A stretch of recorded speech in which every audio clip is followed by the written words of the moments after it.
Welcome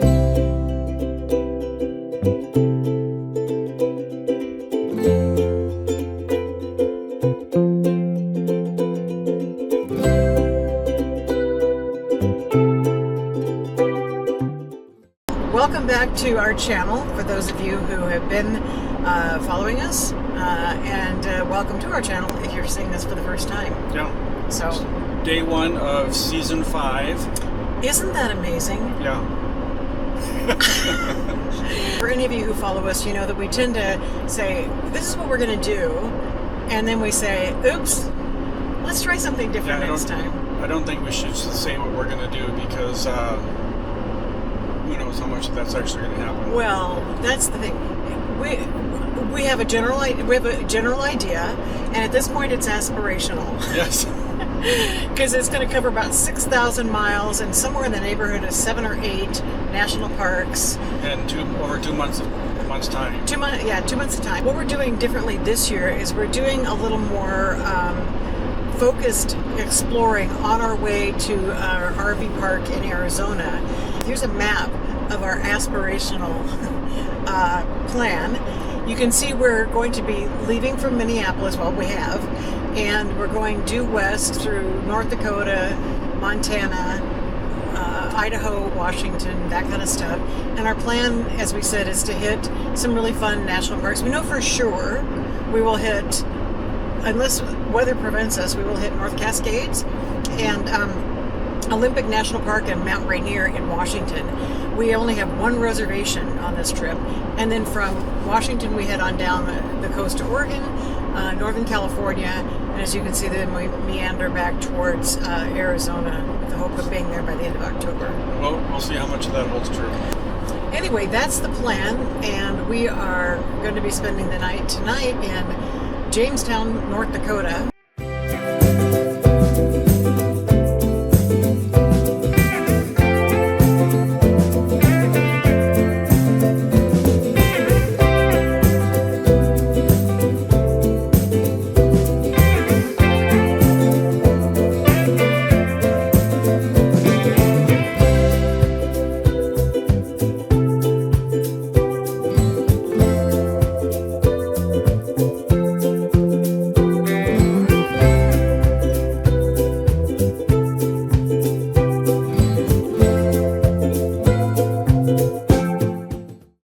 So, traveling without reservations. On Labor Day weekend. What were you thinking? It didn't look like it'd be a very popular campground. Well, and it's Labor Day though. It is, yeah. But we got in. We did. And it's beautiful. Yeah. There are people here, but it's not crowded. There's actually a lot more people than I expected. Yeah. But there's tons of space here available to get in. There'd be no problem parking here at all. And it's a beautiful setting. So this is Sunday night, about 5 o'clock, and let's just show you our view. We did get a nice spot with a view. We got a very nice spot with a view. So we take you outside, but it's a little buggy. The mosquitoes are a little bit strong. But check out the view. That is some kind of reservoir back there. And that's our view, and this is a $10 a night. There's no hookups. No hookups, completely dry. But there are people that are in tents, that are in pop-up campers. What a beautiful place! Yeah, it's not a place that I would come and spend a week. Well, maybe a weekend though, if you like to paddle and that kind of stuff. So, gosh, if you're ever in Jamestown, North Dakota. Yep, and Pinehurst Campground. Parkhurst Campground. This is the Parkhurst Campground. It's beautiful. So for day 1 of our trip, it's gone well, and we're in a lovely setting. So there you go. Can't complain. Not at all. More to come. Living the dream.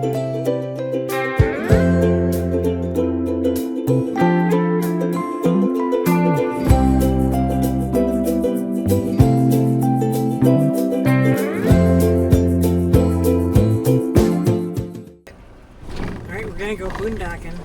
Yep. Hopefully we don't have any problems like we did the last time. Yes. So we are in or near Theodore Roosevelt National Park, and Tom has found a spot, BLM, and we'll see how the traverse goes. Here's the road.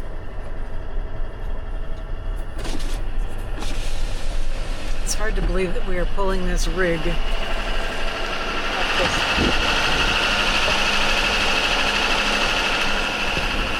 along this edge here. We're courageous. We're stupid.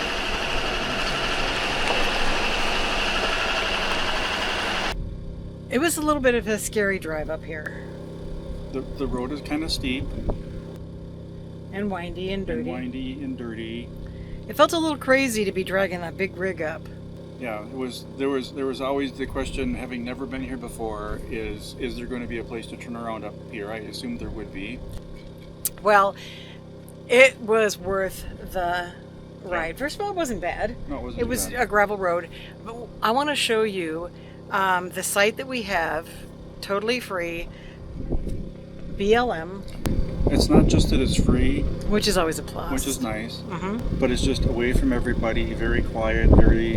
Well, we do have one neighbor. We have one neighbor behind us, but he was here first, so we can't blame him. No. But I'm going to show you the incredible view we have here at Teddy Roosevelt. This is our view. Well, it's another day in Teddy Roosevelt National Park. It's kind of our first full day, and we are about to have some fun.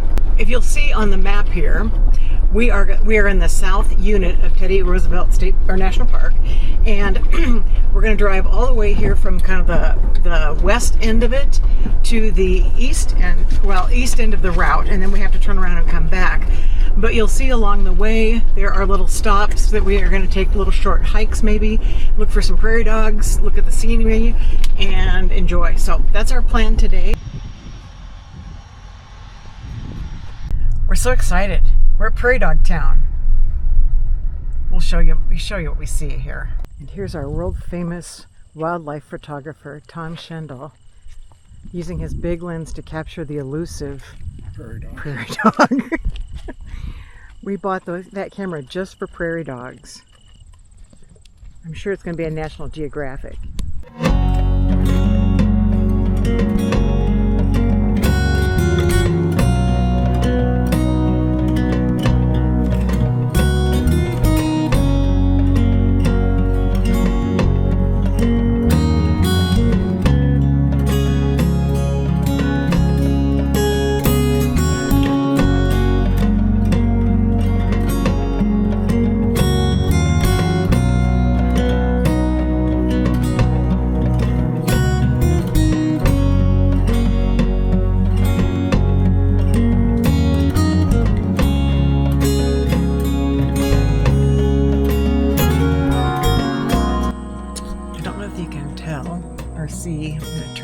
We'll do some other filming, but right over my shoulder here is a herd of wild horses.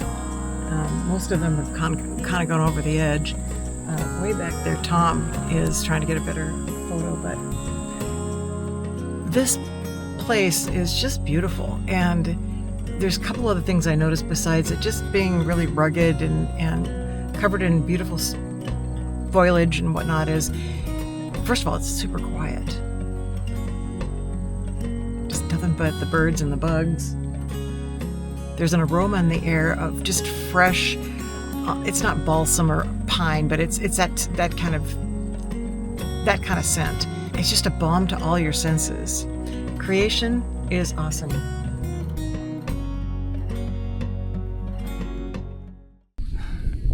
So this is the Little Missouri River behind us. Yep, it's kind of Theodore Roosevelt's happy place.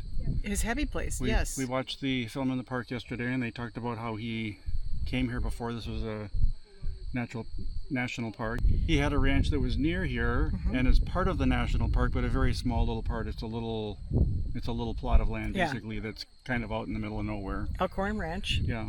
But this is the kind of place where he came to kind of rejuvenate his soul.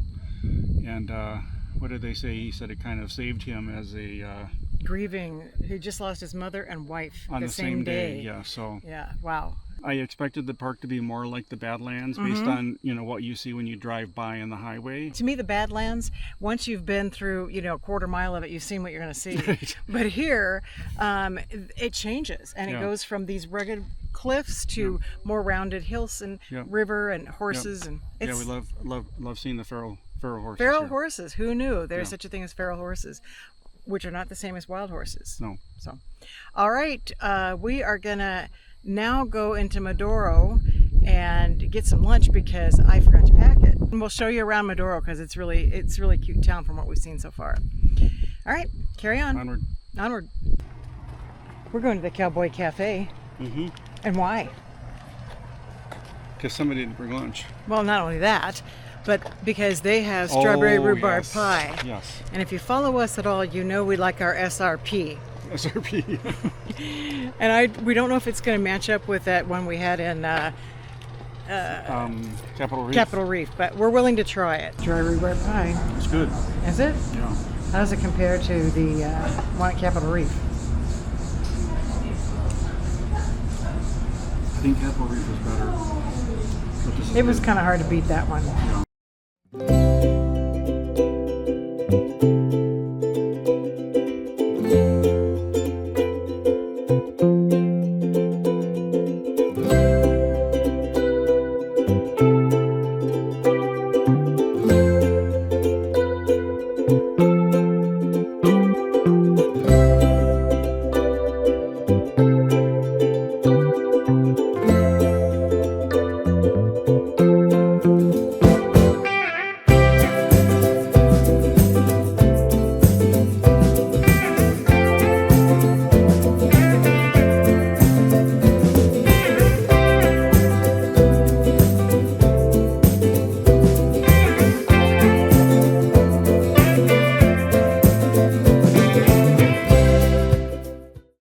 Well, we're off on day 2 Yeah. at Teddy Roosevelt. At Teddy Roosevelt. Where are we going?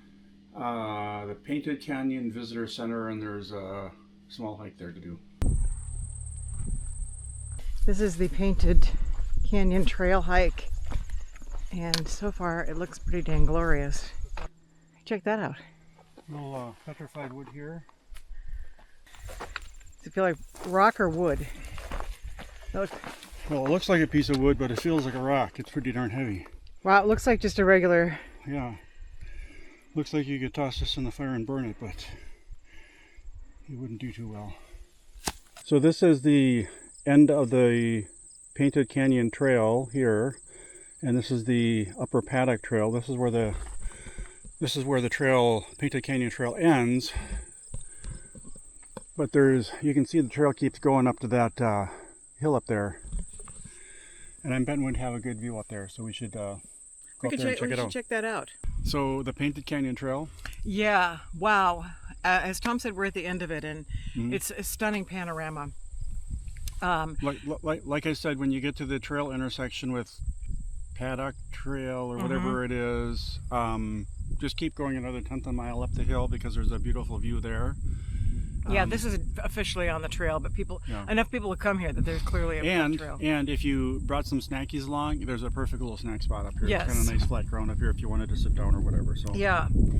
So I would say this is just a beautiful trail, and so a couple of things. It's listed in the brochure as moderate or it's in the moderate or strenuous category.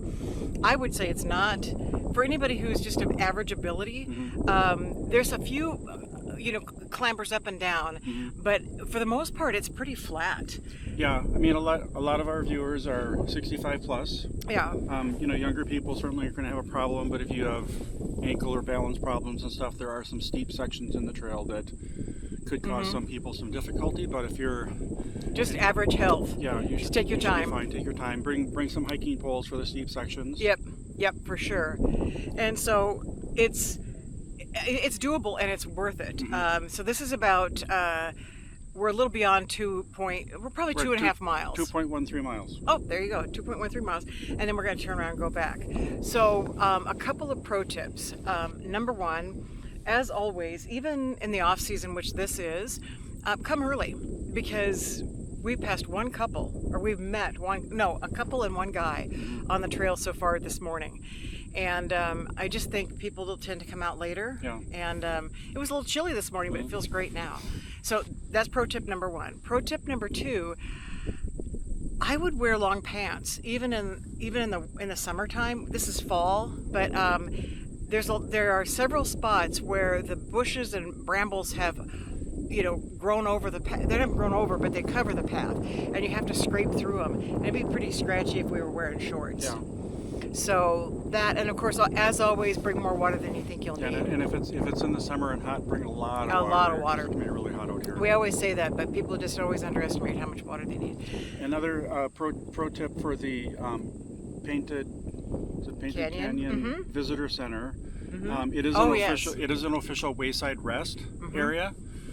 So there's plenty of parking for big rigs and trucks. So if you've got a big RV and you just want to stop in here on your way through, or to another, and don't want to unhitch, you can easily pull in here, park your rig, do a hike or two and view the area, and continue on. Yeah, and it's right off the highway. Yeah. So, and it's actually got some beautiful views off the back of it. You said you don't think it's a destination. I wouldn't see spending much more than 2 days here. If you like wanted a long to try weekend. If you're trying to do all the trails and stuff like that, you could pretty much just about cover just about everything. Yeah. But highly recommend it. And I would also add to that, it's incredibly clearly marked. You'd be really hard to get lost because really I don't know, what is it, every 1,000 feet or something? If you did it in the dark without a flashlight, you could have problems. But it's very well marked, so no worries about getting off the trail. So anyway, this ends our trip to Teddy Roosevelt. Well, when we get back. Follow us. We're going to keep going. We're going to be heading out next to Billings and Butte to spend time with family and friends, and then on into Idaho, where we're going to do some great, what we've heard are fabulous biking trails, and then into the Washington State parks of Cascades, Mount Rainier, and Olympic National Park. Yeah. So join us next time for more beauty of this country.